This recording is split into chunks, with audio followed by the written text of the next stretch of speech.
welcome back to my YouTube channel. My name is Zoluka and today, if today's the first on this channel, I'm so happy to have you on board. You're so welcome. Yes. So the last few weeks we've been learning about what sort of delicacies we can make with yam. We learned asaro 2 weeks ago. So today we're learning iyan. As a Yoruba person, do you even know that iyan has oriki?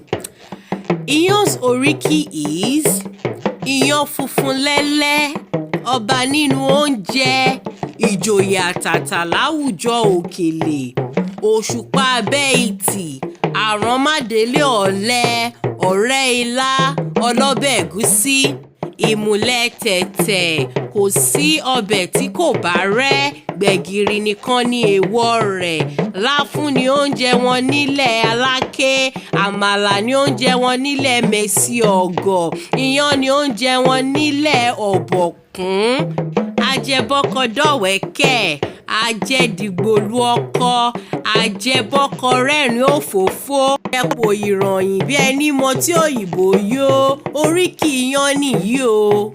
But before we go into our teaching today, our cooking today rather, you know we have to greet everyone together in Yoruba language. On the count of ení o, èjì o, ẹ̀ta ó yá o, ẹ káàárọ̀ o, ẹ káàsán, ẹ káalẹ́. A kú dédé àsìkò ní gbogbo tẹ́ bá ti ń gbọ́ mi lónìí. Orúkọ tèmi ni olùkọ́ Àǹtí Dékẹ́. Ní ti tòní, a máa kọ́ nípa bí a ti ń ṣe iyán àmọ́ ànílò odó.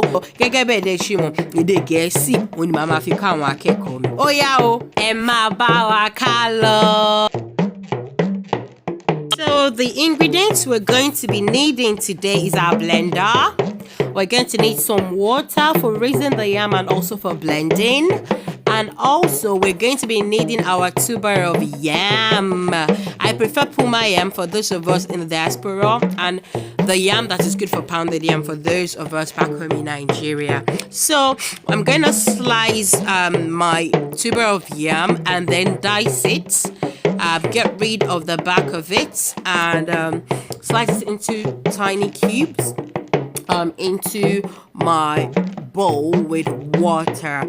And after doing all of this, after dicing the entire thing, also remember to cut off the head part and the bottom part of the yam, because those especially the head part can form, you know, this lump that you don't want in your pounded yam.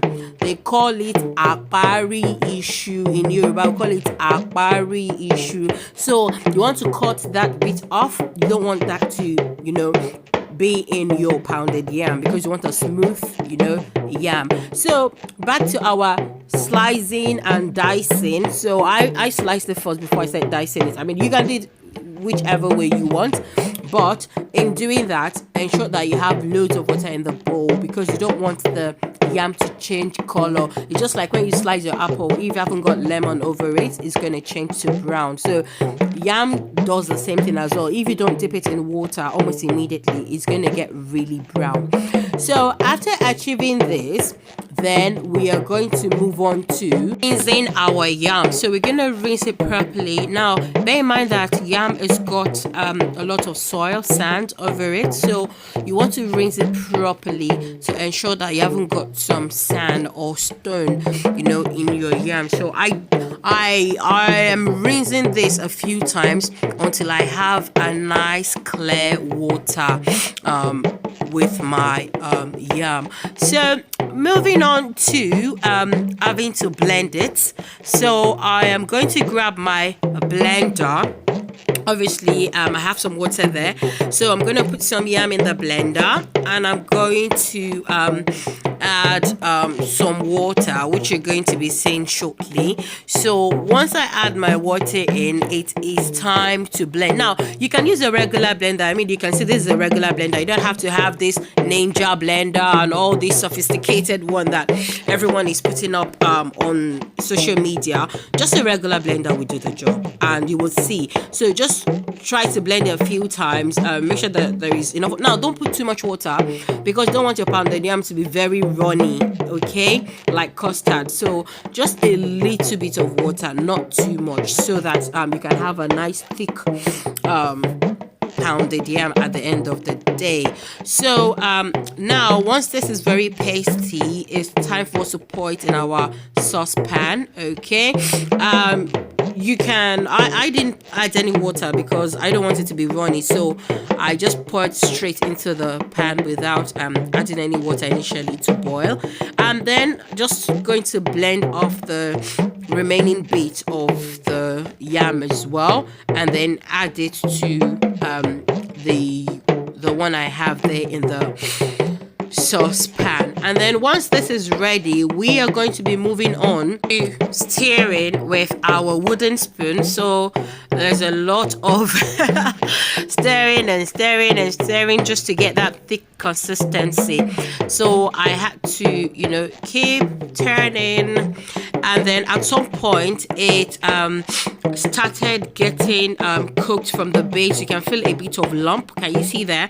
It was getting lumpy, and then it was, you know, coming together like this cheesy consistency.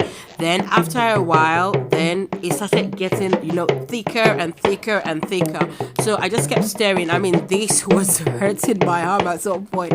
I kept turning and turning. I mean, it's easier compared to having to pound in a mortar with a pestle, but this blender one is really nice. But again, being a traditional Yoruba girl, do I prefer this method for pounded yam? No, but for people who doesn't like, or people who don't have mortar and pestle at home, you can actually just make do with your blender. So after doing this for another 5-10 minutes, we finally started seeing the result of what we wanted. So it's like getting thicker and thicker and very drawy, because now it's a puma yam, which is very good for pounded yam.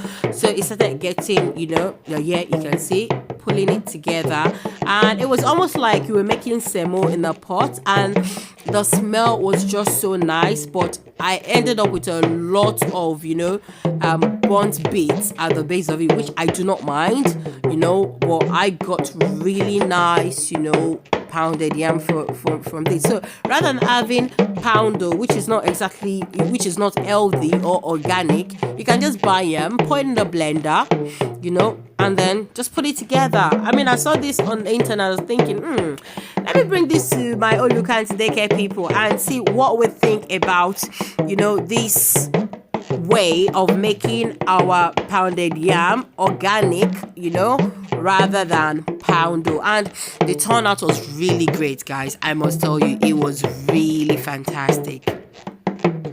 So I'm just gonna leave it to simmer for a while, and that's the base of the pot. So that is the end product. It is looking so good, and it was really nice as well. Never would I have thought in a million years that we'll have to make inyo like this, but it is fantastic. So you can have inyo with a goosey or a wedu or a fori roll. And that is it for today, guys. And as you know, we're going to be saying our order but together on the count of Enio, Ejo, Eta, Oya, O, Dabo. Thank you so much, Eshu.